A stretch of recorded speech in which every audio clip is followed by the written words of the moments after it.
Hi, this is Darlene Griffin, and I'm completing Task B, the Instructional Debrief.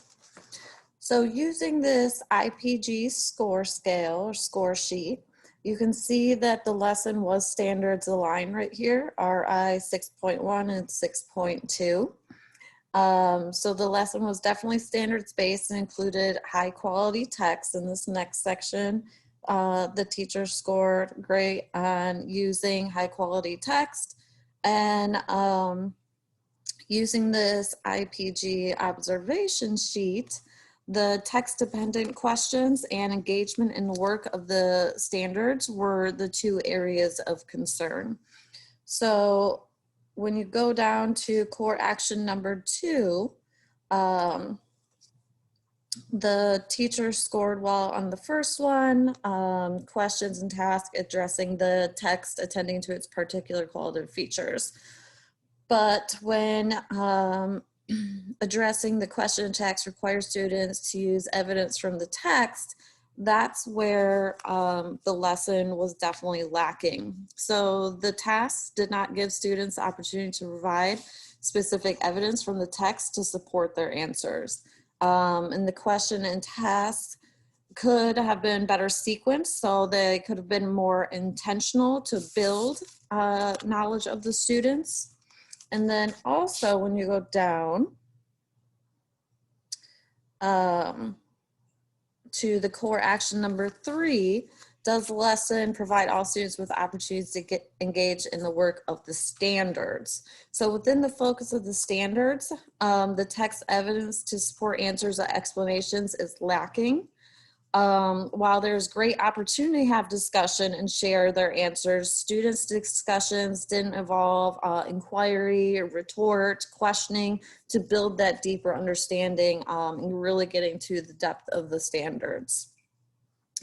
So for the next part, what's the essential understanding about the lesson you'd like leaders to walk away with? So if I was working with leaders, I would want them from a coach's perspective to know that the essential understanding about the lesson, the teacher had a strong foundation. So they definitely have a foundation to build their capacity, and they definitely have strengths to build on. So focusing on those strengths could really create that teacher buy-in. And educators should be aware of the criteria of the evaluation. So if this IPG form is being used as an evaluation method, the teachers should be aware of what is on the form and how exactly they're being evaluated. So this allows us also the coaches and administration to have a similar approach and can work in tandem to continue the support if needed. And then when applying feedback, it needs to be more than just the scale score 1, 2, 3, 4. It should be something similar to where teachers are getting that specific feedback, like on this form, which allows educators to learn and reflect to improve their instruction.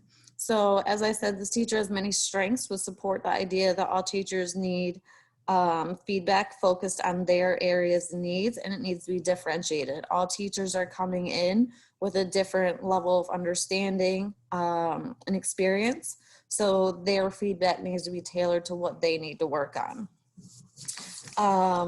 And then a few more notes: the feedback needs to be consistent, so there needs to be communication between the evaluators and the evaluatee. Evaluation often might seem punitive and kind of like a gotcha to teachers. So having collaborative conversations is essential in creating that buy-in, having that community where people are working together, and just building that capacity of the teachers.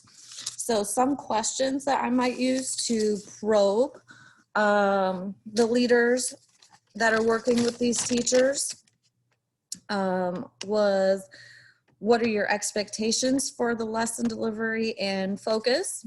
How can you tell if teachers meet the expectations? What are the next steps? So for that teacher, you can plan out the next steps and how you're going to follow through. Have teachers seen the criteria of the evaluation? So if this form is being used, do they know what's on it and how they're getting evaluated? How you're going to give feedback. So Is it more of a conversation? Are you just pushing this form in front of them? How's that feedback going? And also, what opportunities are there for growth? So when you give these teachers this feedback and there's different areas that they might need to improve upon, what are teachers given to make those improvements? Are they having coaching cycles? Are there PLCs?